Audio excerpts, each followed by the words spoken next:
যেদিন ক্ষৌরকর্ম করেছেন, মানে মাথা ন্যাড়া হয়েছেন, ন্যাড়া টেড়া হয়ে তারপরের দিন পিতৃশ্রাদ্ধ, সেদিন মনে মনে ভাবছেন বিল্বমঙ্গল ঠাকুর, আজ কতদিন আমি চিন্তামণির বাড়িতে যাইনি, কতদিন। চিন্তামণি আমাকে প্রাণের চেয়ে বেশি ভালোবাসে। আমি যেমন চিন্তামণিকে না দেখে থাকতে পারি না, চিন্তামণিও তো তেমনি আমাকে না দেখে থাকতে পারে না। না জানি সে কেমন অবস্থায় আছে, আমার জন্য ভেবে ভেবে বোধহয় খাওয়া দাওয়া বন্ধ করে দিয়েছে। কে ভাবছেন? বিল্বমঙ্গল ঠাকুর ভাবছেন। তাই সন্ধ্যার দিকে বিল্বমঙ্গল ভাবলেন, আজকে একবার চিন্তামণির বাড়িতে যাব। সন্ধ্যাবেলায় বেরিয়েছেন, আকাশে উঠেছে প্রচন্ড মেঘ, ঝড় ঝঞ্ঝা, তুফান, বজ্রপাত, ভয়ঙ্কর পরিস্থিতি। তারই মধ্য দিয়ে বিল্বমঙ্গল ঠাকুর চলেছেন চিন্তামণির বাড়িতে যাবেন বলে। কৃষ্ণবেন্না নদীর তীরে এসে যখন দেখেন খেয়াঘাট বন্ধ হয়ে গেছে অনেক আগে, পারাপারের কোনো নৌকো নেই, কোনো উপায় নেই, বিল্বমঙ্গল ঠাকুর তখন পাগলের মতো ভাবছেন, আচ্ছা চিন্তামণি নিশ্চয়ই আমার জন্য চিন্তা করে, আজকে আমি যেতে পারি তার বাড়িতে, এই ধারণা হয়তো তার হতে পারে। তাহলে আমি কৃষ্ণবেন্না এই উত্তাল নদী কি করে পেরোবো? আচ্ছা চিন্তামণিকে কোনো ব্যবস্থা করেনি? হয়তো করেছে। বলতে বলতে বিদ্যুতের চমকে হঠাৎ বিল্বমঙ্গল ঠাকুর দেখতে পেলেন নদীর বুকে একটা কাঠের গুঁড়ি ভেসে যাচ্ছে চকিতে, এক মুহূর্তের জন্য দেখতে পেয়েছে। আর সঙ্গে সঙ্গে বিল্বমঙ্গল ঠাকুর কোনো সাত পাঁচ না ভেবে, আগু পিছু না ভেবে লাফ মেরে দিয়েছেন কৃষ্ণবেন্না নদীর জলে। আর এই কাঠের গুঁড়িটাকে সজোরে আঁকড়ে ধরেছে। ভাসতে ভাসতে কৃষ্ণবেন্না অতিক্রম করে ওপারে গিয়ে ঠেকলেন। আবার ফিরে আসতে হবে রাত্রির মধ্যে, তাই ওই কাঠের গুঁড়িটাকে একটা ঘাস লতা পাতা দিয়ে বেঁধে নদীর কূলে রেখে নদীর কূলে উঠেছে। ঝড় বৃষ্টি চলছে, ঘন ঘন বিদ্যুৎ চমকাচ্ছে। বিদ্যুতের আলোকে দেখতে পেলেন ওই তো অদূরে চিন্তামণির বাড়ি। তিনি তখন সেই নদীর পাড়ে চিন্তামণির বাড়ির দিকে চলতে শুরু করলেন। বৃষ্টিতে পিছল হয়ে গেছে রাস্তা, বারবার হোঁচট খেয়ে পড়ে গেলেন, পা হড়কে পড়ে গেলেন, কাদা মাখা, পরনের কাপড় ছিন্ন ভিন্ন, মুন্ডিত মস্তক, মাথা ন্যাড়া। বিল্বমঙ্গল যখন চিন্তামণির প্রাচীরের কাছে এসে দেখেন প্রাচীরের সদর দরজা ভেতর থেকে বন্ধ। তাহলে আচ্ছা চিন্তামণি দরজা বন্ধ করে রাখলো কেন? সে তো জানে আমি হয়তো আসতে পারি, তাহলে দরজা খুলে রাখলো না কেন? ও, চোর ডাকাত ঢুকতে পারে, সেই জন্য মনে হয় বন্ধ করে রেখেছে। তাহলে আমি প্রাচীর ডিঙে যাব কি করে? নিশ্চয়ই একটা কিছু বিকল্প ব্যবস্থা করেছে। এই ভেবে বিল্বমঙ্গল সে প্রাচীরের ধারে একবার এদিকে একবার সেদিকে যায়। হঠাৎ বিদ্যুতের আলোকে দেখতে পেলেন একটা দড়ি ঝুলে আছে প্রাচীরের উপরে। মাটির প্রাচীর, মাটির প্রাচীর, মাটির দেওয়াল, উঁচু প্রাচীর, একটা দড়ি ঝুলে আছে। দেখি বিল্বমঙ্গল ঠাকুরের মনে হলো, আরে আমি যেটা ভেবেছিলাম সেটা না, চিন্তামণি একটা বিকল্প ব্যবস্থা করেছে, দড়ি ঝুলিয়ে রেখেছে। ওই দড়িটাকে অবলম্বন করে সুউচ্চ প্রাচীর আমি ডিঙিয়ে ভেতরে যাব। যেই ভাবা সেই কাজ, ধরেছেন সেই দড়িটাকে ধরে একটা লাফ দিয়ে প্রাচীরের উপরে উঠেছে, আবার প্রাচীরের উপরে লাফ দিয়ে পড়ে একবারে চিন্তামণির মেন ঘরের সামনে এসে দাঁড়িয়েছে। দেখে সে দরজাও বন্ধ। আরে এই দরজা বন্ধ কেন? এটা তো বন্ধ থাকার কথা না। দরজায় মৃদু মৃদু ধাক্কা দিয়ে ডাকছে, চিন্তামণি, চিন্তামণি, চিন্তামণি, আরে দরজা খোলো, আমি এসেছি, আমি। চিন্তামণি ঘরের মধ্যে ঝড় বৃষ্টিতে দরজা দিয়ে পরম নিশ্চিন্তে শুয়েছিলেন। দরজায় যখন এইভাবে বারবার ধাক্কা, চিন্তামণি দরজা খোলো, চিন্তামণি দরজা খোলো। ভালো করে শুনলেন কার কণ্ঠস্বর, চিনতে পারলেন বিল্বমঙ্গল ঠাকুর এসেছে। স্তম্ভিত হয়ে গেলেন চিন্তামণি। সবই তিনি জানেন, বিল্বমঙ্গল ঠাকুরের পিতৃবিয়োগ হয়েছে। তিনি তখন দরজার কাছে এসে প্রদীপ জেলে দরজা খুলে যখন দেখেন, দেখি পুরো বদ্ধ উন্মাদ পাগলের মতো চেহারা, পরনের কাপড় ছিন্ন ভিন্ন, মুন্ডিত মস্তক, দু চোখে উদ্ভ্রান্তের মতো দৃষ্টি, পাগলের মতো। চিন্তামণি বলছেন, এ কি ঠাকুর? এমন সময় তুমি কোথা হতে এলে? এমন সময় তুমি কোথা হতে এলে? ঠাকুর এমন সময় তুমি কোথা হতে এলে? এমন সময় তুমি কোথা হতে এলে? পরনের বসন খানি ভিজে গেছে জলে। এমন সময় তুমি কোথা হতে এলে? পরনের বসন তোমার ভিজে গেছে জলে। এমন সময় তুমি কোথা থেকে এলে? ঠাকুর, ঠাকুর তুমি এমন সময়ে কোথা থেকে এসেছো? তোমার সর্বাঙ্গ কর্দমাক্ত, কাদা মাখা, গোটা গা ভিজে গেছে, মাথা নেড়া, পাগলের মতো উদ্ভ্রান্ত দৃষ্টি নিয়ে তুমি আমাকে তাকিয়ে আছো। কোথা থেকে এসেছো? কেন এসেছো? চিন্তা, কোথা থেকে এসেছি মানে আমি বাড়ি থেকে এসেছি। তুমি যে আমার জন্য এতদিন আমি আসিনি, শুনেছ নিশ্চয়ই আমার পিতৃবিয়োগ হয়েছে, সেজন্য আমি আসতে পারিনি। আমি জানি তুমি আমার জন্য কতখানি চিন্তা করো। আমি জানি তুমি আমার জন্য নিশ্চয়ই পাগল হয়ে গেছো। আজকে যে আমি আসবো এটা তোমার মনের মধ্যে নিশ্চয়ই জেগেছে। সেই জন্য তো তুমি ওই উত্তাল কৃষ্ণবেন্না পেরোবার জন্য কাঠের গুঁড়ি ভাসিয়ে দিয়েছো। এই সুউচ্চ প্রাচীর ডিঙোবার জন্য দড়ি ঝুলিয়ে রেখেছিলে। সেগুলো অবলম্বন করে তো আমি এলাম। কি বললে ঠাকুর? কৃষ্ণবেন্না অতিক্রম করার জন্য কাঠের গুঁড়ি ভাসিয়েছিলাম? বলে হ্যাঁ। ও, বৃষ্টি ঝড় থেমে গেছে। আচ্ছা ঠাকুর, আমাকে দেখাতে পারবে? আমাকে দেখাতে পারবে সেই কাঠের গুঁড়ি? বলে হ্যাঁ, আমি বেঁধে রেখে এসেছি। আমি আবার রাত্রির মধ্যে ফিরে যাব তো, তাই ওটা আমি বেঁধে রেখে এসেছি। ও বেশ ঠাকুর, চলো, কেমন কাঠের গুঁড়ি তোমার জন্য আমি ভাসিয়েছিলাম একবার দেখবো, চলো। বলে এসো। বলে নদীর ধারে গিয়ে যখন দেখি সেই কাঠের গুঁড়িটা প্রদীপের আলোয় যখন ভালো করে দেখে বিল্বমঙ্গল, ওটা একটা পচা গলা মৃতদেহ,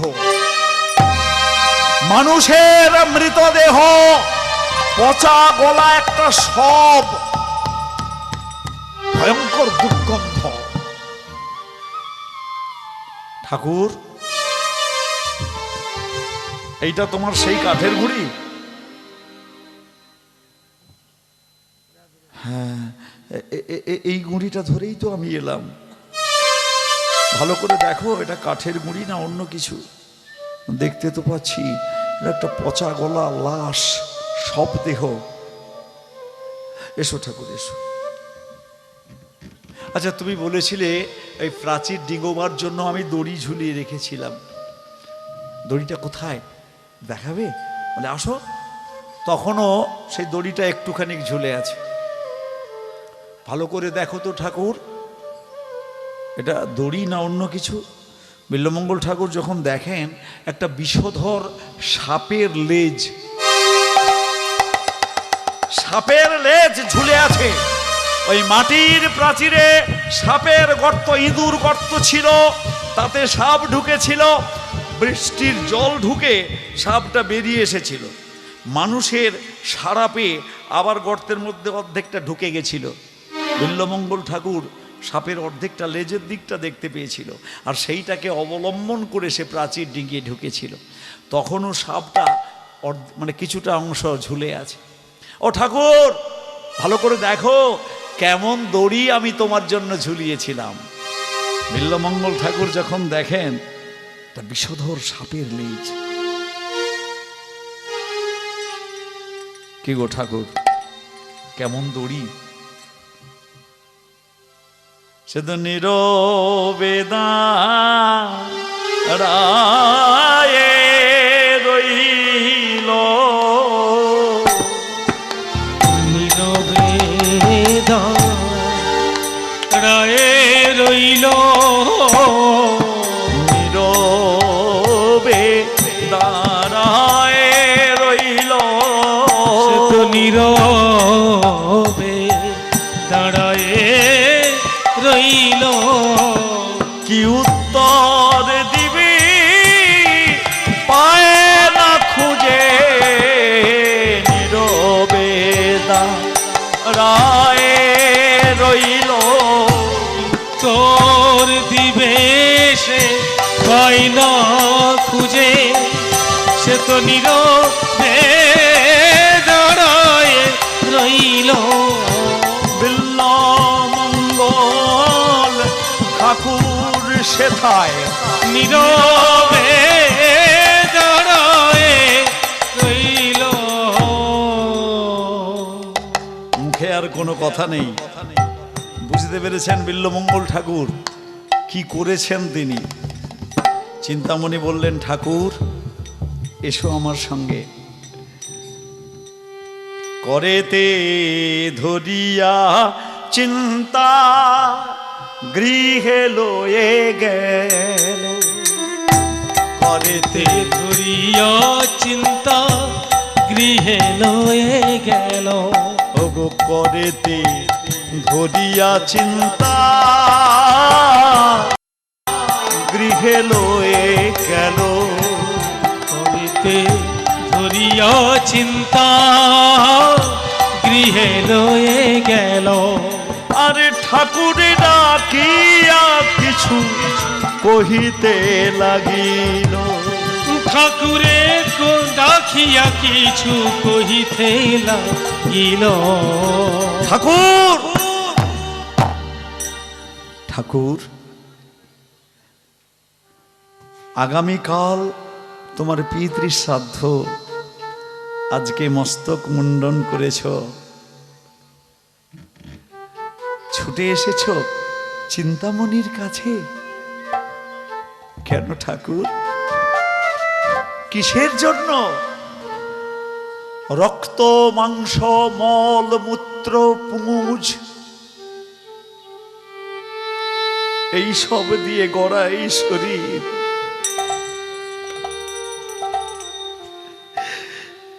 ক্ষিতিয়প তেজ মরুদ ভোম এই পঞ্চভূতে গড়া এই শরীর,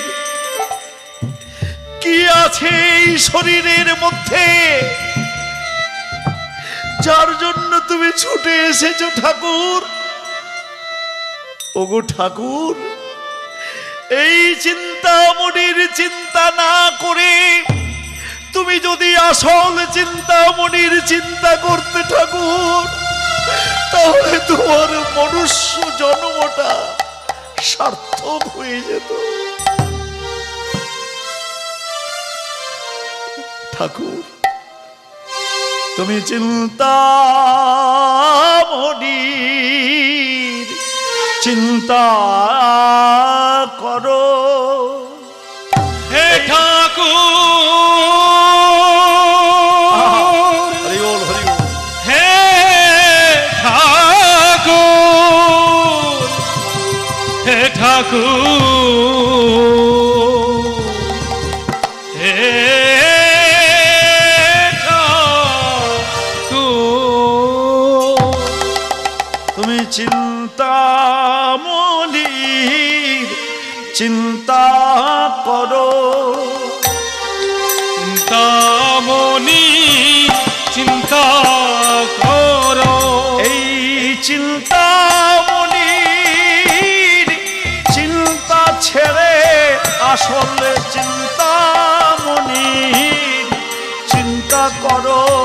এই চিন্তামণি চিন্তা ছেড়ে আসল চিন্তামণির চিন্তা করো। এই চিন্তামণির চিন্তা ছেড়ে ঠাকুর তুমি আসল চিন্তামণির চিন্তা করো, তাহলে তোমার মনুষ্য জীবন সার্থক হয়ে যাবে। এ তুমি কি করছো? বিল্বমঙ্গল ঠাকুর সেই যে মুখ নিচু করে দাঁড়িয়ে আছেন, বুঝতে পেরেছেন তিনি সবকিছু। শুধু অনুশোচনা অনুতাপের আগুনে পুড়ে যাচ্ছেন বিল্বমঙ্গল ঠাকুর। কি করলেন? চিন্তামণিকে একটি প্রণাম করলেন।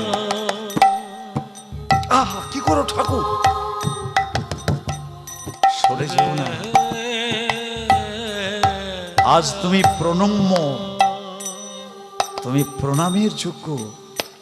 যে কথা বলেছ এ কথা সবাই বলে না, এ কথা কেউ বলে না যে আসল চিন্তামণির চিন্তা করো, এ কথা কেউ বলে না।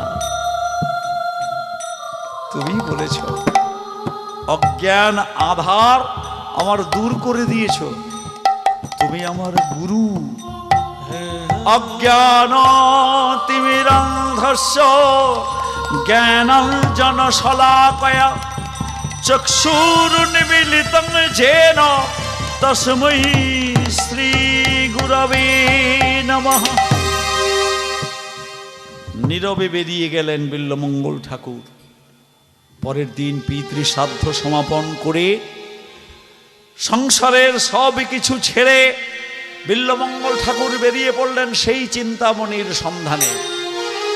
কেউ বলেন সোমগিরি নামক পর্বতে, আবার কোন শাস্ত্র বলেন সোমগিরি নামক গুরুর কাছে তিনি কৃষ্ণ মন্ত্রে দীক্ষা গ্রহণ করে সাধন ভজনে প্রবৃত্ত হলেন সেই পর্বতের গুহার মধ্যে। কি ভজন? কৃষ্ণ ভজন, হরি ভজন, গোবিন্দের ভজন। কিভাবে ভজন? শ্রবণ কীর্তন শরণ বন্দন, শ্রবণ কীর্তন শরণ বন্দন, পাদ সেবন দাসরে, পদ সেবন দাসরে, পূজন সখী জন আত্মনিবেদন, পূজন সখী জন আত্মনিবেদন, গোবিন্দ দাস অভিলাষ রে, গোবিন্দ দাস অভিলাষ রে, গোবিন্দ দাস অভিলাষ রে, গোবিন্দ দাস অভিলাষ রে। হরি বল, হরি বল। ভগবানকে ভজন করতে হলে নববিধা ভক্তি, 9টা অঙ্গ, 9টা স্টেপ, ধাপ। তার প্রথম ধাপ হচ্ছে শ্রবণ, মানে শোনা। ভগবানের কথা বেশি বেশি করে শুনতে হবে। যত বেশি শুনবেন তত ভগবানের দিকে আগ্রহটা বাড়বে। আর শ্রবণেন্দ্রিয় কান ভগবান দিয়েছেন শোনার জন্য। কি শোনার জন্য? দেখেননি, হেডফোন গোঁজা আছে, পকেটে মোবাইল, কি শুনছে? হরে কৃষ্ণ, হরে কৃষ্ণ শুনে তো।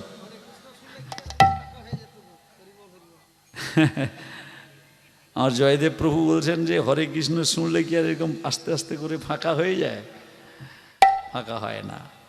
ভগবান এই কানটা দিয়েছেন ভগবানের তার নাম গুণগান শ্রবণ করবার জন্য। আছে মোবাইলে, সবই আছে, কিন্তু হরে কৃষ্ণ কেউ শোনে না। তো শুধু কান না, ভগবানের সেবা করার জন্য ভগবান এত সুন্দর এই অঙ্গ সৌষ্ঠব, এই সুন্দর শরীরটা দিয়েছেন। বুঝতে পেরেছেন মা? আমরা তো স্তন্যপায়ী প্রাণী, স্তন্যপায়ী, গরু, ছাগল, ভেড়া, বাঘ, সিংহ, হাতি, গন্ডারের মতো মায়ের দুধ খেয়ে বড় হই জন্মের পরে। তো আমরা যে স্তন্যপায়ী, আমরা কিন্তু চতুষ্পদ নয়, আমরা দ্বিপদ, দুটো পা। কিন্তু যখন জন্মের পরে হামাগুড়ি দিচ্ছিলাম তখন কিন্তু আমরা চতুষ্পদ ছিলাম, মানে হাত দুটো পায়ের কাজ করতো, চলাফেরার কাজ। তো ভগবান বললেন, আরে বেটা মানুষ, তোকে তো আমি শ্রেষ্ঠ জীব করে পৃথিবীতে পাঠিয়েছি, তোর এই সামনের পা দুটো মানে হাত দুটো ফ্রি করে দেব, তোকে চলাফেরার কাজে এ দুটোকে লাগাতে হবে না। কোন কাজে লাগাবি? কোন কাজে লাগাবি? हीरे मोती से नहीं शोभा है ये हाथों की, है हाथ वो जो भगवान का पूजन किया करे। তাই তো সোনার বাউটি পরলে আর কি বলে গো, কঙ্কন পরলে, চূর পরলে হাতের শোভা বাড়ে না। কে বলছেন? একজন মা বলছেন। কে মা?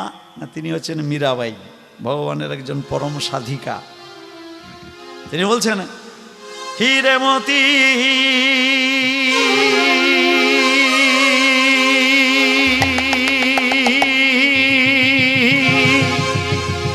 हीरे मोती से नहीं शोभा है ये हाथों की, है हाथ वो जो भगवान का पूजन किया करे।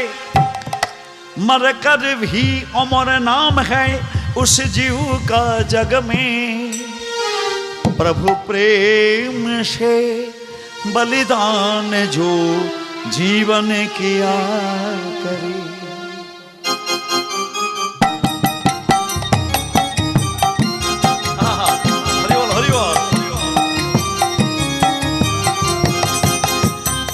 ऐसी लगी लगन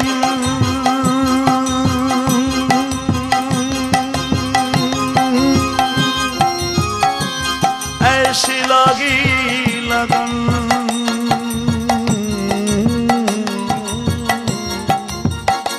ऐसी लगी लगन, लागी लागी रे लगन, ऐसी लागी लगन, मीरा हो गई मगन, ऐसी लागी लगन, मीरा हो गई मगन।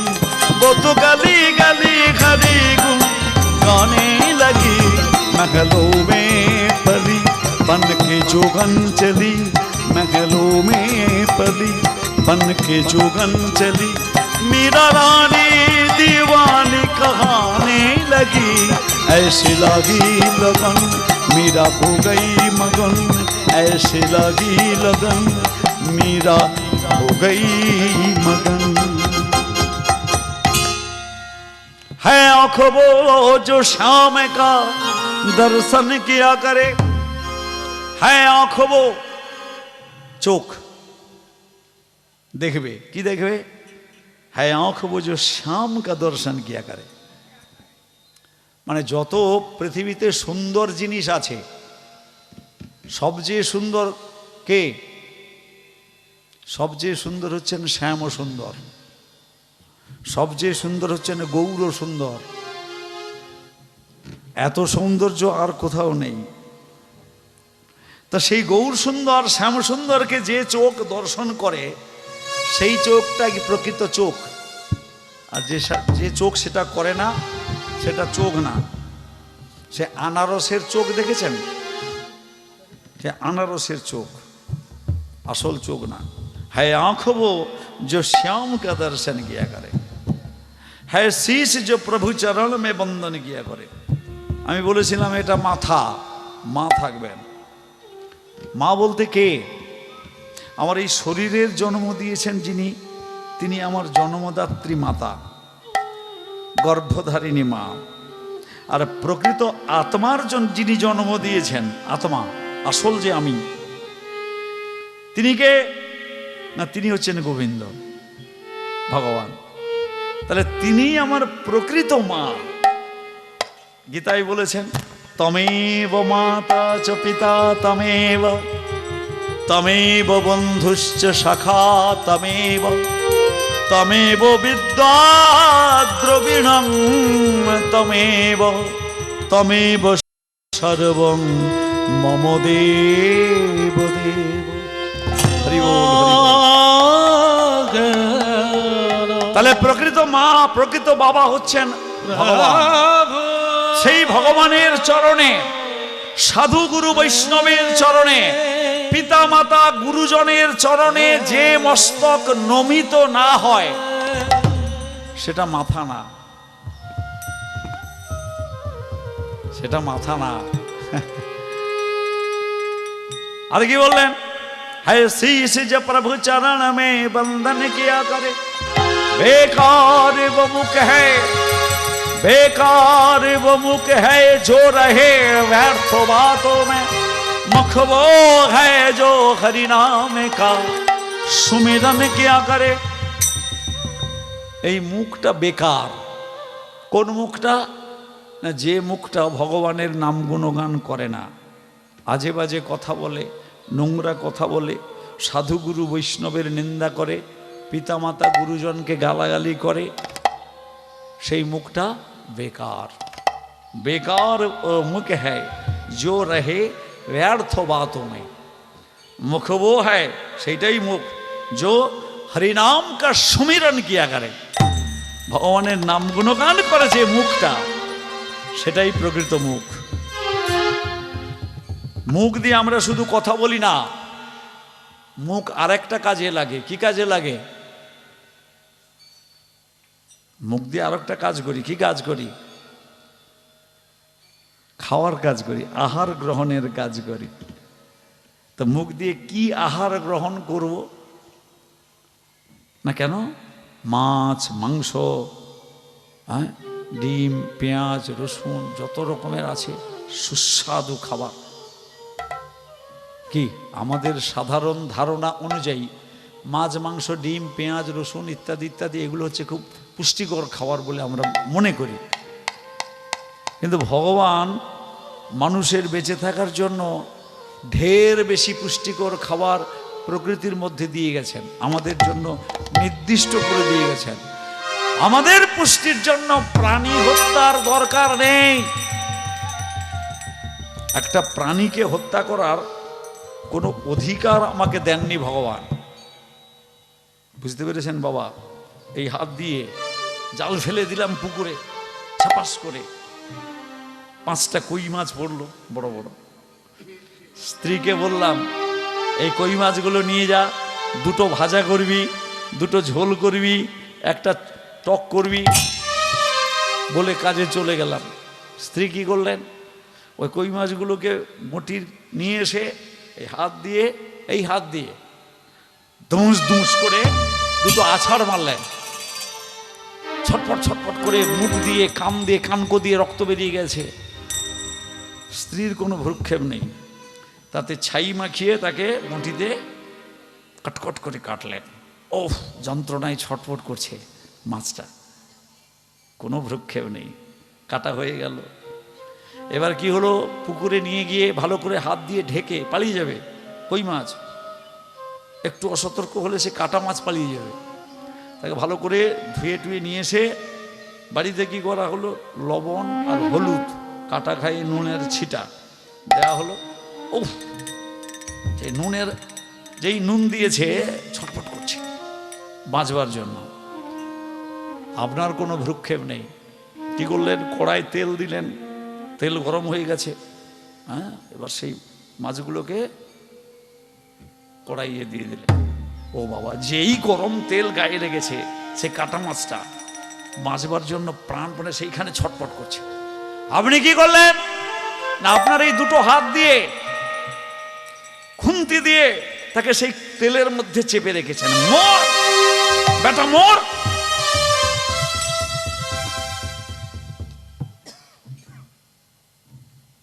হরি বল, হরি বল।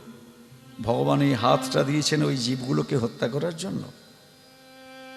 মাছ খাবেন কেন? প্রোটিন দরকার। দুধে প্রোটিন নেই, ছানায় প্রোটিন নেই, মুগ ডালে প্রোটিন নেই, সয়াবিনে প্রোটিন নেই, কত প্রোটিন দরকার? কি গো বাবা, carbohydrate, protein, fat, vitamin, minerals যা কিছু দরকার সব প্রকৃতিতে গাছপালার মধ্যে দিয়েছেন। আমি আগেই বলেছিলাম, পত্রং পুষ্পং ফলং তোয়ং, এই চারটা বস্তু ভগবানকে নিবেদন করে তো সেই প্রসাদ আপনি পাবেন।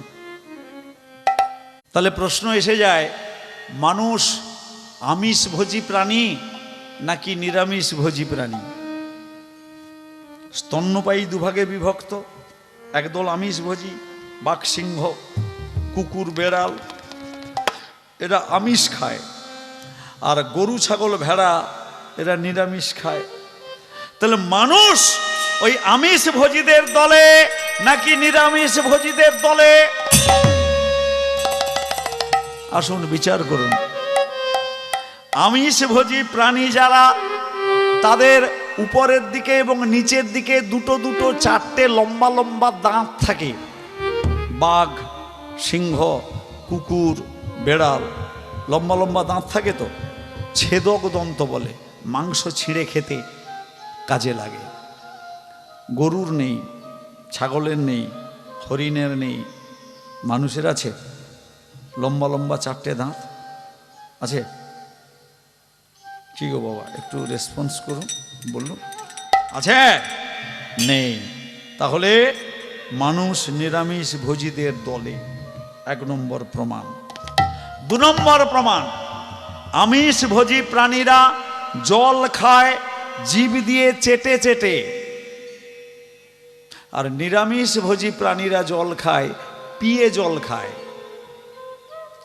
মানুষ পিয়ে জল খায় না জিভ দিয়ে চেটে চেটে জল খায়? বাঘ সিংহের মতো পিয়ে জল খায়। সুতরাং মানুষ নিরামিষ ভোজী প্রাণী। তিন নম্বর প্রমাণ, আমিষ ভোজী প্রাণীদের ক্ষুদ্রান্ত্র বৃহদন্ত্র মানে নাড়ি ভুঁড়ি নিরামিষ ভোজী প্রাণীদের অপেক্ষা অল্প দীর্ঘ, লম্বা কম হয়। কেন না, মাংস খেয়ে তাড়াতাড়ি হজম করে বের করে দিতে হবে, তা না হলে পচে যাবে। আর নিরামিষ ভোজী প্রাণীদের ক্ষুদ্রান্ত্র বৃহদন্ত্র মানে নাড়ি ভুঁড়ি ওই আমিষ ভোজীদের তুলনায় 3 গুণ লম্বা। মানুষের নাড়ি ভুঁড়ি কতটা লম্বা? ডাক্তাররা বললেন, যারা সব ব্যবচ্ছেদ করেছেন তারা বললেন যে মানুষের নাড়ি ভুঁড়ি নিরামিষ ভোজী প্রাণীদের মতো প্রায় 3 গুণ লম্বা আমিষ ভোজীদের চেয়ে। তাহলে দেখা যাচ্ছে প্রকৃতিগতভাবে, সৃষ্টিগতভাবে মানুষ হচ্ছে নিরামিষ ভোজী প্রাণী। তাহলে আমরা যে মাছ খাই, মাংস খাই, ডিম খাই, হজম হয়ে যায় কি করে? হজম হয়ে যাবে। যে জেনারেটরটা চলছে 5 কিলো জেনারেটর, আপনি ওখান থেকে প্রয়োজনের তাগিদে 5.5 কিলো নিবেন বললে আরপিএম বাড়িয়ে দিলে ওটা চাল দিবে, তো দেবে, কিন্তু পরমায়ুটা তাড়াতাড়ি শেষ হয়ে যাবে, মেশিনের পরমায়ু। তেমনি আমাদের যে ইঞ্জিন, পৌষ্টিক তন্ত্র, এই আমিষ ভোজন করার ফলে আমাদের পরমায়ু ক্রমশ ক্ষয়প্রাপ্ত হচ্ছে, বিভিন্ন রকমের রোগ ব্যাধি, অসুখ বেসুখ আক্রমণ করছে। যারা নিরামিষ ভোজী প্রাণী তারা আমিষ ভোজী প্রাণীদের অপেক্ষা অনেক বেশি দীর্ঘায়ু, অনেক বেশি নিরোগ, সুস্থ, সাবলীল জীবনযাপন করেন। বাবা এসছেন, সাধু বাবা আশ্রমের, জিজ্ঞাসা করবেন, এগুলো আরো সুন্দর করে তিনি বুঝিয়ে দেবেন। এবার আমাদের সিদ্ধান্ত নেওয়ার পালা যে আমরা আগামীকাল থেকে নিরামিষ খাবো না আমিষ খাবো। আবার মীরাবাই বলছেন শুধু নিরামিষ খেলে হবে না, ভগবানকে লাভ করতে গেলে শুধু নিরামিষ খেলে হবে না। কি বলছেন? तुलसी पूजने घड़ी मिले तो बहुत कंदा छा, तुलसी तुलसी पूजने हरी मिले तो बहुत कहता झा, पत्थर पूजने हरी मिले तो मैं पूजू पहाड़। अरे पत्थर पूजने हरी मिले तो मैं पूजू पहाड़। तीनों खा के हरी मिले तो बहुत रहे औजा, तीनों खा के हरी मिले तो बहुत रहे आजा। और स्त्री छोड़ के हरी मिले तो बहुत रहे खोजा। स्त्री छोड़ के हरी मिले तो बहुत रहे खजा। दूध पीने से हरी मिले तो बहुत बख्श वाला, दूध पीने से हरी मिले तो बहुत बख्श वाला। अरे मीरा कहे बिना प्रेम से नहीं मिले नंदलाला रे, नहीं मिले नंदलाला।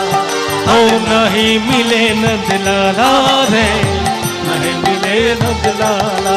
ओ नहीं मिले नंदलाला रे, नहीं मिले नंदलाला रे, नहीं मिले नंदलाला रे, नहीं मिले नंदलाला। ভগবানকে ভোগ দিতে হবে। ভগবানের সম্পদ, ভগবানের জিনিস আপনি গ্রহণ করবেন। তো মালিকের জিনিস আপনি গ্রহণ করবেন, মালিককে জানাবেন না, মালিককে দেবেন না, তাহলে তো চুরি করা হয়ে যাবে। কি বাবা, যা খাবেন ভগবানকে আগে ভোগ নিবেদন করবেন। বাবা প্রভু তোমার জিনিস তুমি আগে গ্রহণ করো, তারপরে আমি প্রসাদ পাবো। এই বিল্লমঙ্গল ভজন করছেন, শ্রবণ কীর্তন স্মরণ বন্দন পাদ সেবন দাস্য সখ্য পূজন আত্মনিবেদন, এই নববিধা ভক্তির নিত্য অনুশীলন, এইটি হচ্ছে ভজন। নটা নাই পারবেন, একটা যদি ঠিক মতন করেন, নটার মধ্যে সবসময় যদি ভগবানের কথা শুনেন, তাতেও আপনার উদ্ধার হবে, আর পুনর্জন্ম হবে না। কে শ্রবণ করে উদ্ধার লাভ করেছিলেন? কে? পরীক্ষিত মহারাজ। ভাগবতে পরীক্ষিত মহারাজ শ্রবণ করে, ভাগবত শ্রবণ করে ভগবানের কথা শুনে উদ্ধার লাভ করেছিল। কীর্তন করে কে উদ্ধার লাভ করেছিলেন? শুকদেব গোস্বামী। ব্যাসদেব তো নয়, ব্যাসদেবের ছেলে। সুতরাং একটা অঙ্গ যদি ঠিক মতো অনুশীলন করেন, তাতেই হয়ে যাবে, তাতেই কেল্লা ফতে। জপ করছেন কৃষ্ণ নাম, কৃষ্ণ নাম, কৃষ্ণ নাম জপ মনরে সদা, রাম নাম জপ মন, রাম নাম জপ মন। কৃষ্ণ নাম জপ মনরে সদা, রাম নাম জপ রাম নাম জপ। ওই নামে জপিতে জপিতে পাইবে দেখিতে, জপিতে জপিতে পাইবে দেখিতে, হৃদয় মাঝে সে রতন, রাম নাম জপ মন, কৃষ্ণ নাম জপ মনরে সদা, রাম নাম জপ মন, রাম নাম জপ মন। কৃষ্ণ নাম স্মরণ বন্দন করছেন বিল্লমঙ্গল ঠাকুর। একদিন হয়েছে কি, যে গুহার মধ্যে বসে সাধন ভোজন করছেন, ওই গুহার সামনে একটা মস্ত বড় পুষ্করিণী, সরোবর, বড় পুকুর। একদিন বিকেলবেলায় সেই সরোবরে এক মা জল নিতে এসেছেন। তো সেই মা হচ্ছেন নিকটবর্তী গ্রামের এক সদাগরের স্ত্রী, বণিকের স্ত্রী, নাম তার সরমা। সরমা বিকালবেলায় জল নিতে এসছেন, গৃহবধূ। তো হঠাৎ বিল্বমঙ্গল ঠাকুরের মাথায় যেন কেমন হয়ে গেল। তিনি হঠাৎ দেখতে পেলেন, আরে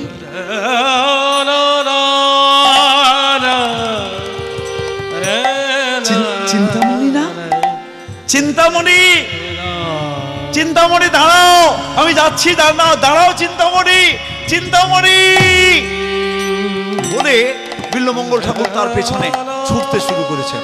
ওমা, সে গৃহবধূ সরমা, একেবারে ঘরের বউ, সে যখন হঠাৎ দেখে একজন সন্ন্যাসী, যুবক সন্ন্যাসী, সে ওই চিন্তামণি চিন্তামণি করতে করতে তার দিকে ছুটে আসছে।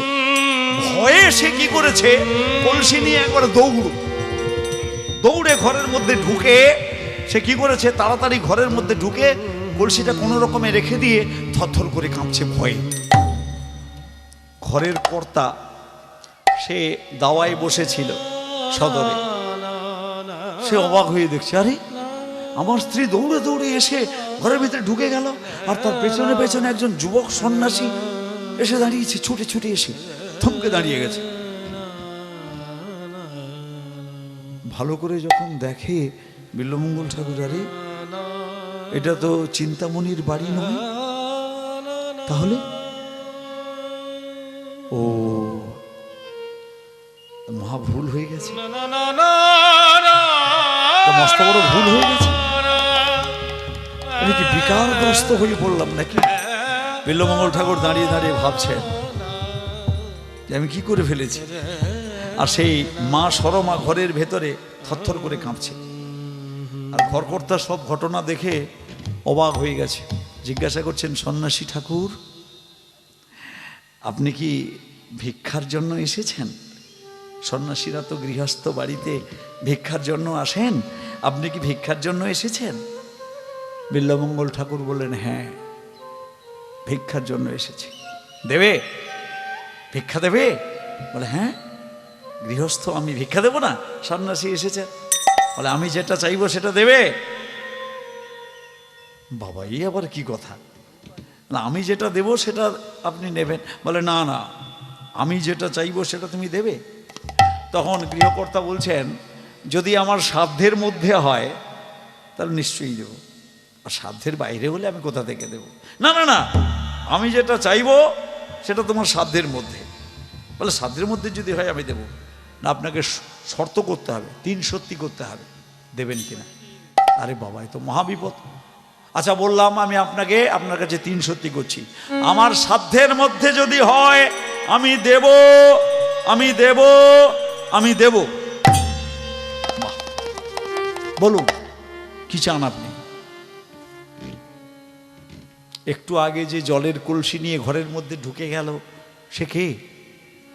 না, আগে আমার স্ত্রী, নাম তার সরমা। তোমার স্ত্রী ওই সরমা, ওই সরমার সঙ্গে আজকে রাত্রিবেলায় একা একটি কক্ষের মধ্যে থাকতে চাই, এটা আমার ভিক্ষা, দেবে তো? 3 সত্যি করেছ। গৃহকর্তা ফ্যাল ফ্যাল করে তাকিয়ে আছে। কোন সন্ন্যাসীর মুখ থেকে এই ধরনের ভিক্ষার কথা কল্পনাতীত, ভাবাই যায় না। হাঁ করে তাকিয়ে আছে। কি গো, আমি যে বললাম ভিক্ষা, দেবে তো? দেবে বলে বলেছ, 3 সত্য করেছ। দাঁড়ান সন্ন্যাসী ঠাকুর, আমি একটু ভেতর থেকে আসি। বেশ, যাও। দরজার আড়ালে দাঁড়িয়েছিলেন সরমা, সমস্ত কথা শুনেছেন। এবার গৃহকর্তা যখন গিয়ে সরমাকে জিজ্ঞাসা করছেন, সরমা, সরমা, মুখ নিচু করে থরথর করে কাঁপছেন সরমা, আমার সঙ্গে সন্ন্যাসীর কি কথা হয়েছে তুমি শুনেছ তো? বলে হ্যাঁ, আমি 3 সত্যি করেছি, তিনি চা চাইবেন আমি তাকে দেব। যেই বলেছেন অমনি সরমা স্বামীর দুটো পা জড়িয়ে ধরে বলছেন, ওগো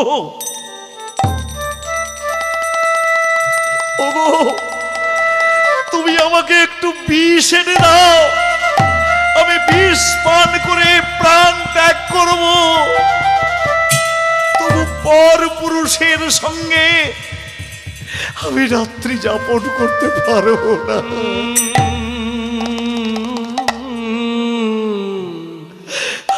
আমাকে তুমি ক্ষমা করো। সরমা,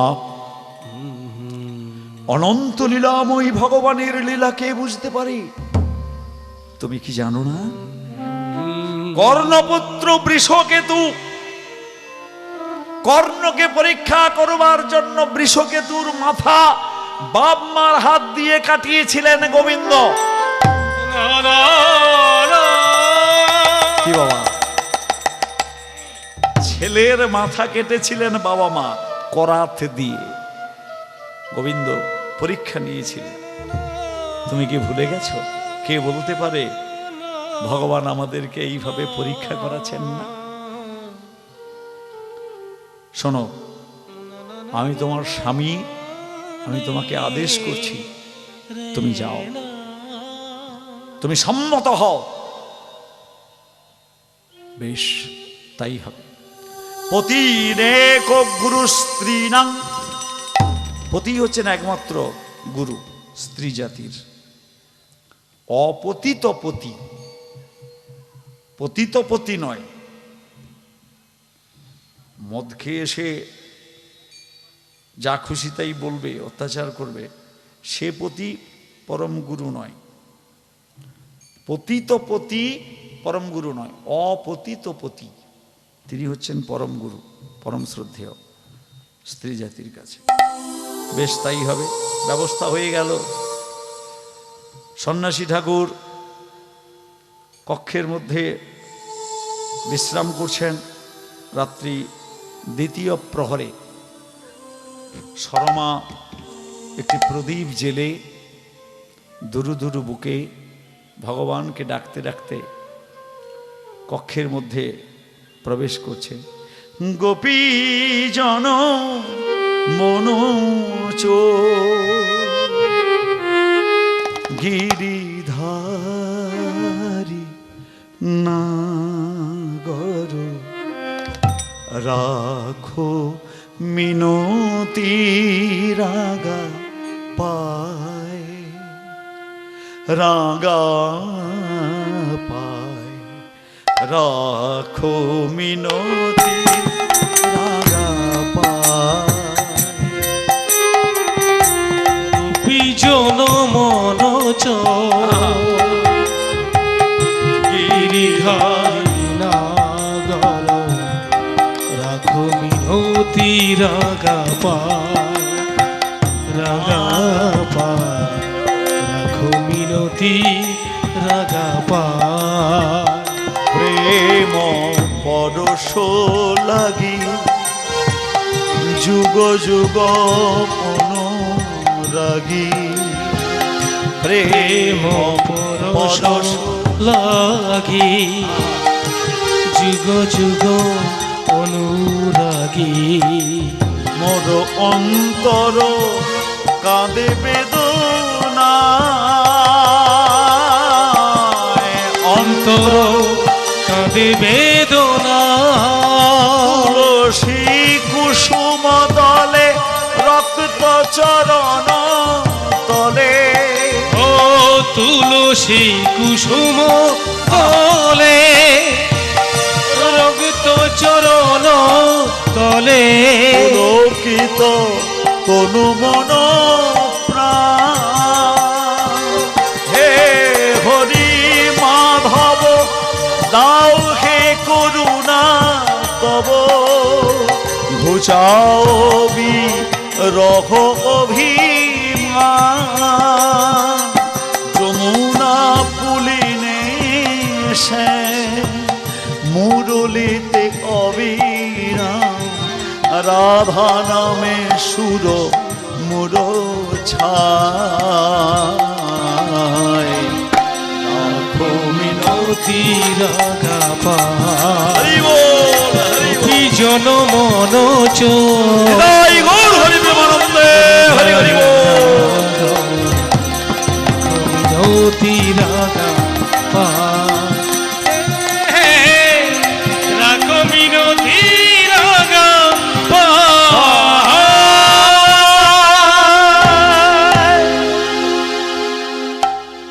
যেই প্রবেশ করেছেন সরমামা আমার, অমনি বিল্বমঙ্গল ঠাকুর উঠে দাঁড়িয়েছেন, দাঁড়িয়ে বলছেন মা। যেই মা বলে বলেছেন অমনি সরমার মনের মধ্যে যত ভয় যত উদ্বেগ সব নিমেষের মধ্যে চলে গেছে। কেন না, পৃথিবীতে এই একটি শব্দ এখনো কলুষিত হয়নি, সেটি হচ্ছে মা। এই মা ডাকের মধ্যে এমন কিছু আছে, এমন কিছু মহিমা আছে যা মানুষকে পাগল করে দেয়। এই একটি মাত্র শব্দ যা কখনো কলুষিত হয়নি। যেই সেই মাতৃ সম্বোধন করেছেন সন্ন্যাসী ঠাকুর, অমনি মুহূর্তের মধ্যে সরমা মায়ের মন থেকে মুখ থেকে সমস্ত উদ্বেগ উৎকণ্ঠা ভয় আশঙ্কা দূরীভূত হয়ে গেল। সস্নেহে তিনি সন্ন্যাসী ঠাকুরের কাছে এগিয়ে গিয়ে বলছেন, বাবা তুমি আমাকে এমন করে এই নির্জন ঘরের মধ্যে ডাকলে কেন? তখন বিল্বমঙ্গল ঠাকুর বলছেন, মা তোমার কাছে আমার কিছু ভিক্ষা আছে, কিছু প্রার্থনা আছে, কিছু চাওয়ার আছে, সেই জন্য তোমায় এমনি করে ডাকলাম। চাওয়ার আছে? কি চাওয়ার আছে বাবা? মাগো তুমি ওই যে সুন্দর করে কবরী বন্ধন করেছ, খোপা বেঁধেছ, ওই যে সোনার কাঁটা দুটো, সোনার কাঁটা, এখন তো কাঁটা ব্যবহার করে না, সোনার কাঁটা, ওই কাঁটা দুটো আমায় দেবে মা? এই সোনার কাঁটা দুটো আমার খুব দরকার। সোনা? বাবা তুমি ভুল করলে। সোনা যদি তোমার দরকার ছিল, তুমি যদি আমার স্বামীকে বলতে, সোনায় তোমায় গোটা ঢাকিয়ে দিত। আমার স্বামী একজন বিখ্যাত ব্যবসায়ী, বণিক, অগাধ সম্পত্তির মালিক, প্রচুর টাকা পয়সা সোনা দানা। তুমি আমার স্বামীকে না বলে আমাকে এমনি করে এত বলার কোনো দরকার ছিল না। বলে না মা, না, আমার অন্য কোনো সোনার দরকার নেই, তোমার ওই যে কবরী বন্ধনের সোনার কাঁটা দুটো, ওই দুটো আমায় দাও। আচ্ছা আচ্ছা দিচ্ছি বাবা। কবরী উন্মোচন করে সরমা মা আমার সেই সোনার দুটি কাঁটা বিল্বমঙ্গল ঠাকুরের হস্তে সমর্পণ করলেন। আর যেই সেই কাঁটা দুটো বিল্বমঙ্গল ঠাকুর পেয়েছেন, অমনি গোবিন্দকে স্মরণ করে সেই দুটো সোনার কাঁটা নিজের দুটি চোখে আমূল বিদ্ধ করে দিলেন। গোবিন্দ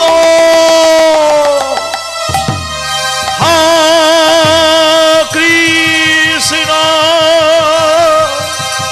দেখো দাও, দেখো দাও, হে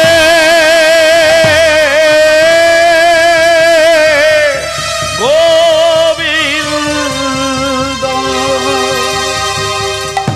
লুটিয়ে পড়েছেন মাটিতে বিল্বমঙ্গল ঠাকুর, দুটি চোখ দিয়ে দর দর ধারে রক্তধারা নির্গত হচ্ছে। আর্তচিৎকার করে উঠেছেন মা সরমা, ওগো ছুটে এসো, সর্বনাশ হয়ে গেছে। বণিক এইরকমই একটা আশঙ্কা করেছিলেন, কোনো ভয়ঙ্কর ঘটনা ঘটতে যাচ্ছে, লাঠি নিয়ে ছুটে এসেছেন। ভেবেছেন সন্ন্যাসী ঠাকুর বোধ হয় কিছু একটা করে ফেলেছে। এসে যখন দেখেন মাটিতে লুটোপুটি খাচ্ছেন সন্ন্যাসী ঠাকুর, দুটো চোখ দিয়ে হড়হড় করে রক্ত বেরিয়ে যাচ্ছে, তার মুখে তার মোহর উচ্চারিত কৃষ্ণ নাম। আর সরমামা আমার ভয়ে আকস্মিক এই ঘটনায় একবারে হতভম্ব হয়ে গেছে। গৃহকর্তা এসে যখন দেখেন এই রকম অবস্থা, চমকে উঠেছেন তিনি। সরমা, এ কি? সন্ন্যাসী ঠাকুর এইভাবে মাটিতে পড়ে লুটোপুটি খাচ্ছেন, তার দুটো চোখ দিয়ে রক্ত বেরিয়ে যাচ্ছে, কি হয়েছে? ওহো, সর্বনাশ হয়ে গেছে। সমস্ত ঘটনা স্বামীকে বললেন। বলার পরে স্বামী স্ত্রী দুজনে মিলে সন্ন্যাসী ঠাকুরের চোখে প্রাথমিক যে চিকিৎসা, যতটুকু যাদের জানা ছিল সেইভাবে চিকিৎসা করে তাকে একটু মাথায় জল টল দিয়ে একটুখানি সুস্থ করে দুহাত ধরে দুটি বাহুমূল ধরে সন্ন্যাসী ঠাকুরকে দাঁড় করিয়েছেন। বলে, সন্ন্যাসী ঠাকুর, এ আপনি কি করলেন? কেন করলেন? কি জন্য করলেন? আমার বাড়িতে কেন করলেন? ওগো, ওগো, এই যে আমার প্রভুর নির্দেশ, এই চোখ, এই আমার এই জাগতিক দুটো চক্ষু আমায় বারংবার লক্ষ্যভ্রষ্ট করেছে, বারংবার আমার পদস্খলন হয়েছে এই দুটো চোখের জন্য। সেই জন্য এই দুটো চোখকে আমি রাখিনি, আমি গোবিন্দের চরণে সমর্পণ করেছি। আমি জানি, আমি জানি এই বাইরের দৃষ্টিটাকে যদি গোবিন্দের চরণে আমি নিবেদন করতে পারি, আমার তৃতীয় নেত্র জ্ঞান চক্ষু, ভক্তি চক্ষু উন্মোচিত হবে, আর সেই চোখ দিয়ে আমার ইষ্ট দেবতাকে, আমার প্রভুকে, আমার প্রাণের দেবতাকে আমি প্রাণ ভরে দেখতে পাবো। আমার কুটিরে, আমার গুহায় তোমরা আমায় ছেড়ে এসো, তোমাদের কোনো দোষ নেই, তোমরা এর জন্য এতটুকু দায়ী নও। আমি যে গোবিন্দের চরণে আমার সব কিছু সমর্পণ করেছিলাম, তাও আমার মস্তিষ্ক বিকৃতি হয়েছে এই চোখের জন্য।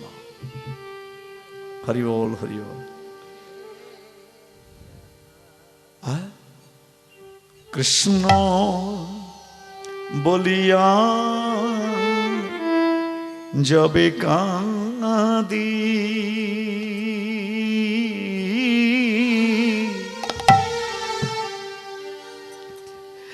তখনই সে আসে মম হৃদয়ে।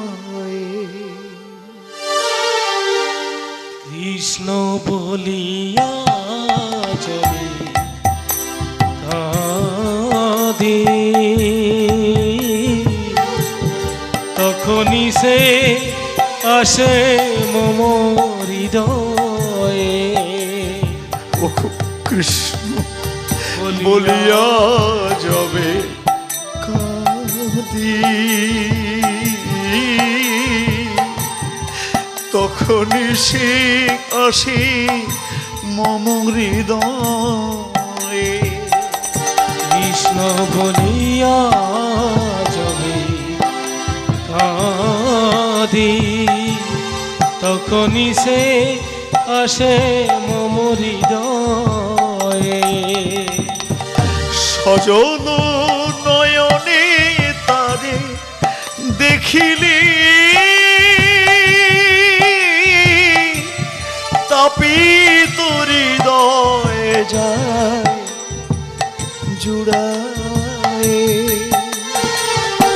কৃষ্ণ বলিয়া যাবে কাঁদি, তখনই সে আসে মম হৃদয়ে। কৃষ্ণ বলিয়া যাবে কাঁদি, তখনই সে আসে মম হৃদয়ে।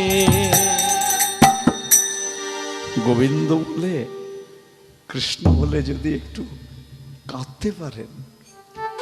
মহাপ্রভু বলেছেন, নয়নং গলদশ্রুধারয়া বদনং গদ গদ রুদ্ধয়া গিরা পুলকৈরি নিচিতং তনু কদা তব নাম গ্রহণে ভবিষ্যতি। কবে আর কতদিনে গোবিন্দ বলে কাঁদলে আমার গোবিন্দ আমার হৃদয় মন্দিরে এসে আমায় দর্শন দিবেন। বিল্বমঙ্গল ঠাকুর গুহার মধ্যে গিয়ে আকুল ভাবে ডাকছেন, প্রভু আর কতদিনে, আর কতদিনে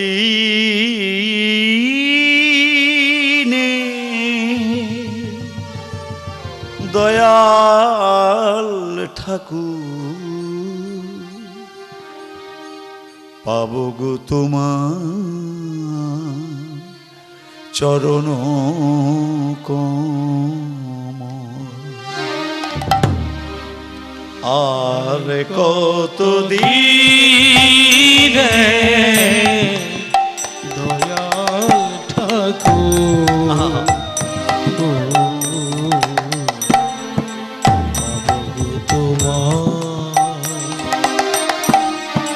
চরণ কমল না পেয়ে তোমারি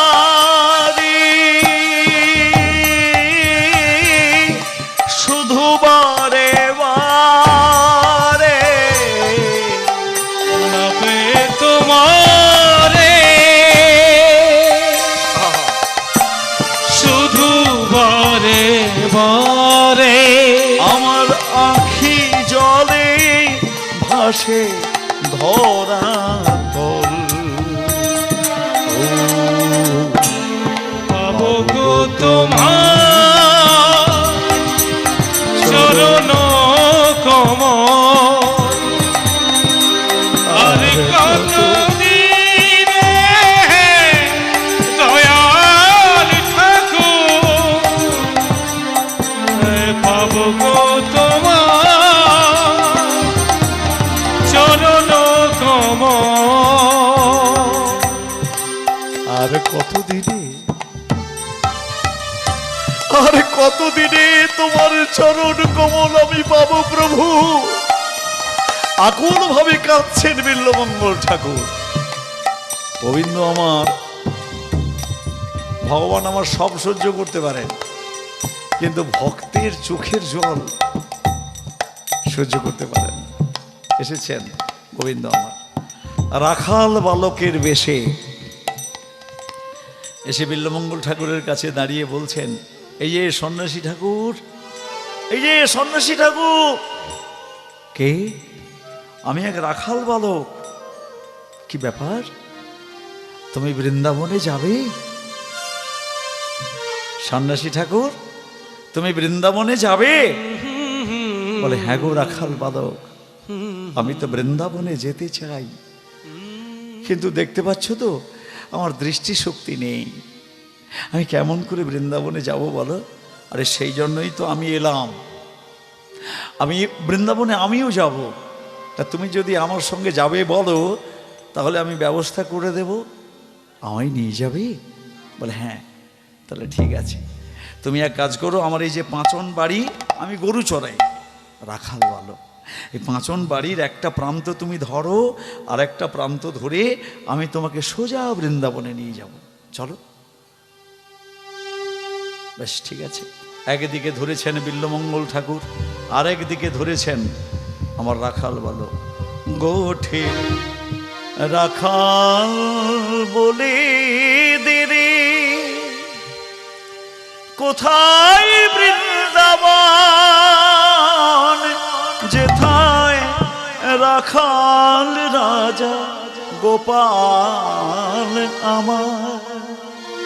আহা, খেলে অনুক্ষণ, কোথায় বৃন্দাবন বৃন্দাবন। ওরে গোঠের রাখাল, আমায় বলে দে কোথায় বৃন্দাবন, যেখানে আমার রাখাল রাজা গোপাল অনুক্ষণ সখাগণকে সঙ্গে নিয়ে খেলা করে বেড়ান, ব্রজগোপীগণকে নিয়ে খেলা করে বেড়ান। চলো আমার সঙ্গে। বিল্বমঙ্গল ঠাকুরকে নিয়ে এলেন শ্রীধাম বৃন্দাবনে, রাধাকুণ্ডের তীরে পৌঁছেছেন। বিল্বমঙ্গল ঠাকুর বুঝতে পেরেছেন এই রাখাল ছেলেটিকে, তাই তিনি কি করেছেন, ওই পাঁচন বাড়িটা ধরে একটু একটু এগিয়ে রাখাল বালককে জড়িয়ে ধরতে গেছেন। আর যেই ধরতে গেছেন অমনি রাখাল বালক লাঠিটা ছেড়ে দিয়ে খিলখিল করে হেসে উঠেছে। ঠাকুর, এখনো তোমার সময় হয়নি, এখনো তোমার সময় হয়নি। এই রাধাকুণ্ডের তীরে বসে তুমি কৃষ্ণ নাম জপ করো, কৃষ্ণ নাম গান করো, কৃষ্ণ ভজন করো। যেদিন তোমার চিন্তামণির সঙ্গে পুনরায় মিলন হবে, সেই দিন তুমি রাধা গোবিন্দের চরণ দর্শন পাবে।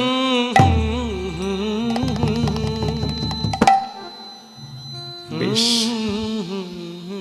তাই হবে ওগো রাখাল বালক। আমি এই রাধাকুণ্ডের তীরে বসে আপন মনে কৃষ্ণ নাম করব, কৃষ্ণ ভজন করব, আর করুণাময় তোমার চরণ প্রান্তে শুধু প্রার্থনা জানাবো, হে কৃষ্ণ করুণা সিন্ধু দীনবন্ধু জগৎপতি গোপেশ গোপিকা কান্ত রাধা কান্ত নমস্তুতে।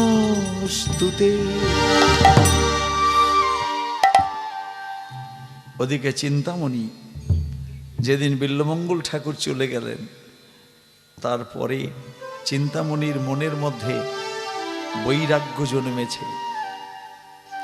ভাবছেন চিন্তামণি, বিল্বমঙ্গল ঠাকুরকে তো আমি বললাম আসল চিন্তামণির চিন্তা করো, আমি নিজে কোন চিন্তামণির চিন্তা করছি? টাকা, সোনাদানা, গয়নাগাটি, বিষয় সম্পত্তি। ছি ছি ছি। বৈরাগ্য যখন এলো, চিন্তামণি কি করলেন, যা কিছু সঞ্চিত সম্পদ ছিল দিন দরিদ্রের মধ্যে বিতরণ করে দিয়ে, দান করে দিয়ে মস্তক মুন্ডন করলেন, মাথা ন্যাড়া হলেন। চিন্তামণি ন্যাড়া হয়ে এবার বিল্বমঙ্গল ঠাকুরের সন্ধানে তীর্থে তীর্থে ঘুরে বেড়াতে লাগলেন। ঘুরতে ঘুরতে বৃন্দাবনে এসেছেন। এসে বৃন্দাবনে সেই রাধাকুণ্ডের তীরে এসে যখন দেখেন একটু যেন পরিচিত, কেমন যেন অন্ধ একজন বসে আছে, মনে হচ্ছে যেন মুখটা খুব চেনা। তিনি এসে সেইখানে বসে তিনি কৃষ্ণ গুণগান করছেন, জয় রাধে জয় কৃষ্ণ জয় বৃন্দাবন, জয় রাধে জয় কৃষ্ণ জয় বৃন্দাবন, জয় রাধে জয় কৃষ্ণ জয় বৃন্দাবন, শ্রী গোবিন্দ গোপীনাথ মদন মোহন, শ্রী গোবিন্দ গোপীনাথ মদন মোহন, জয় জয় রাধে জয় কৃষ্ণ জয় বৃন্দাবন, জয় রাধে জয় কৃষ্ণ জয় বৃন্দাবন।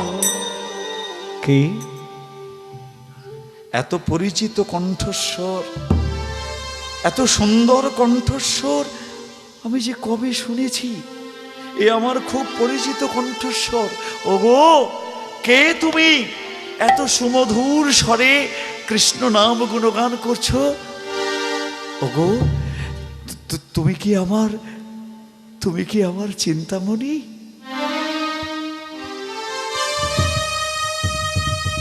ঠাকুর,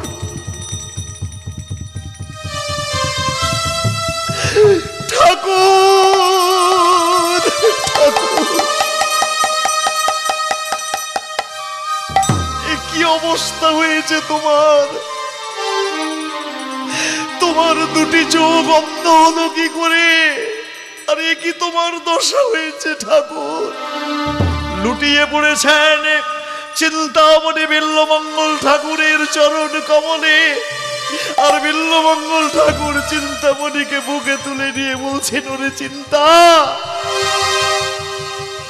আজ আমি কৃষ্ণ ভজন করছি, কৃষ্ণ নাম গুণগান করছি, রাধা কুণ্ডের তীরে এসেছি তোমার কৃপায়, তোমার করুণায়। তুমি এসেছো। স্বয়ং আমার গোবিন্দ বলেছেন, যেদিন তোমার সঙ্গে আমার দেখা হবে সেদিন রাধা কৃষ্ণের যুগল রূপ তিনি দর্শন দেবেন। এসো, আমরা দুজনে রাধা কৃষ্ণের গুণগান করি। শ্যাম কুণ্ড রাধা কুণ্ড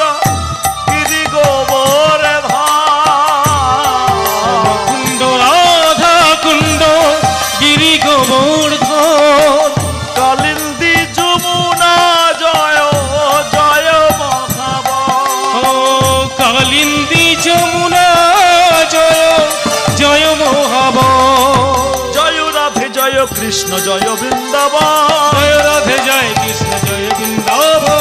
শ্রী গোবিন্দ গোপীনাথ মদন মোহন। শ্রী গোবিন্দ গোপীনাথ মদন মোহন। জয় রাধে জয় কৃষ্ণ জয় বৃন্দাবন। জয় রাধে জয় কৃষ্ণ জয় বৃন্দাবন।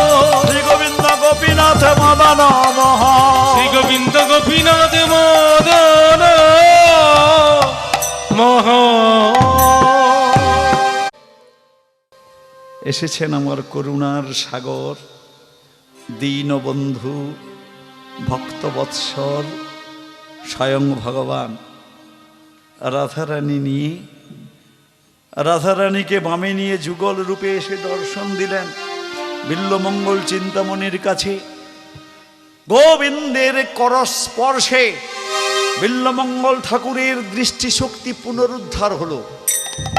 আবার তিনি দৃষ্টিশক্তি ফিরে পেলেন, আর রাধা গোবিন্দের দর্শন লাভ করে বিল্বমঙ্গল চিন্তামণি রাধা গোবিন্দের চরণে দণ্ডবত প্রণাম নিবেদন করলেন।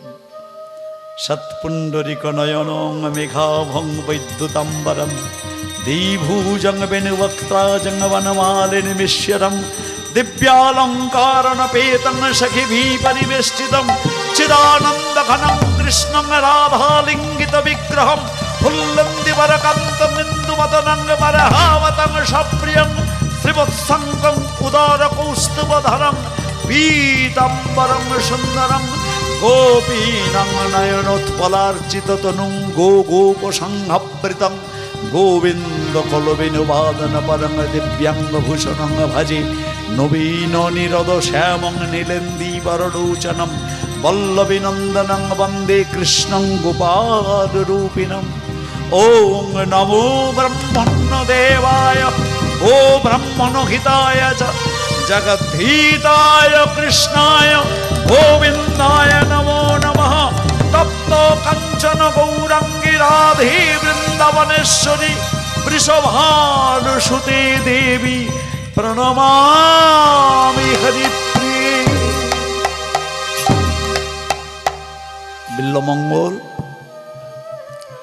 তুমি আমার গুণগান, আমার লীলা নিয়ে গ্রন্থ রচনা করো। হ্যালো।